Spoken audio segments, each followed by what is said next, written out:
आता जसे तुम्ही इथिकल आहे ते तशीच कंपनी पण आपल्याला आता इथून इथिकली बनवायची.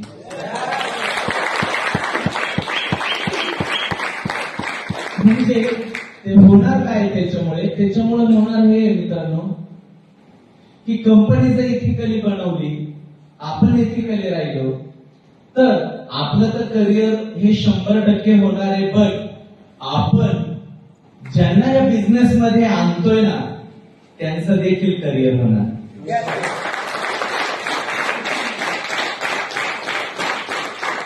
कंपनीला प्रॉब्लेम कधी येतो किंवा लीडरला प्रॉब्लेम कधी येतो? ज्यावेळेस ओनरच्या मनामध्ये काही वाईट आलं कंपनीला प्रॉब्लेम येतो. लीडरच्या मनामध्ये काही वाईट आलं तर लीडरला प्रॉब्लेम येतो. हे सर इथं असं काहीच नाही. त्यामुळं प्रत्येकाचं इथं करिअर